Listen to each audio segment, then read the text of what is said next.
কবিগুরু রবীন্দ্রনাথ ঠাকুরের একটি কবিতা। কবিতাটির নাম প্রার্থনা। কামনায় কামনায় দেশে দেশে যুগে যুগান্তরে নিরন্তর নিদারুণ দ্বন্দ্ব যবে দেখি ঘরে ঘরে, প্রহরে প্রহরে দেখি অন্ধমোহ দুরন্ত প্রয়াসে ভুভুক্ষার ভন্নি দিয়ে ভস্মীভূত করে অনায়াসে নিঃসহায় দুর্ভাগার সকরুণ সকল প্রত্যাশা, জীবনের সকল সম্বল দুঃখের আশ্রয় বাসা, নিশ্চিন্তে ভাঙিয়া আনে দুর্ধাম দুরাশা, হোমানলে আহুতি ইন্ধন যোগাইতে নিঃসংকোচ গর্বে বলে আত্মতৃপ্তি ধর্ম হতে বড়।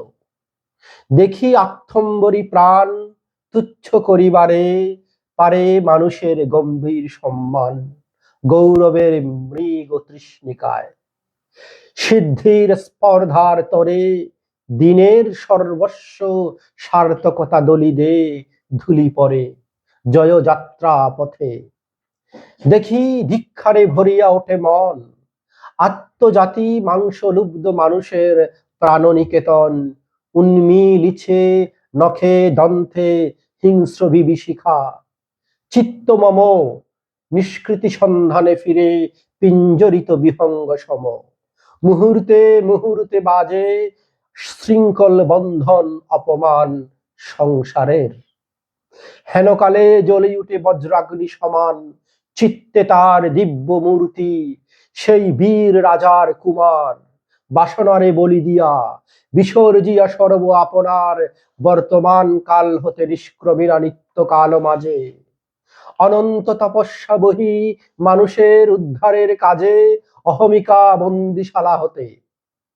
ভগবান বুদ্ধ তুমি নির্দয় এ লোকালয় একত্রই তব জন্মভূমি, ভরসা হারালো যারা যাহাদের ভেঙেছে বিশ্বাস, তোমার করুণা বৃত্তে ভরুক তাদের সর্বনাশ।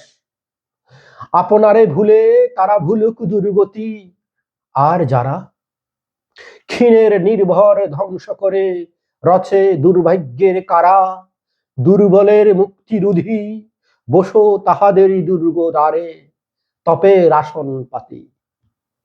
প্রমাদ বিহ্বল অহংকারে পড়ুক সত্যের দৃষ্টি, তাদের নিঃসীম অসম্মান তব পুণ্য আলোকেতে লভুক নিঃশেষ অবসান।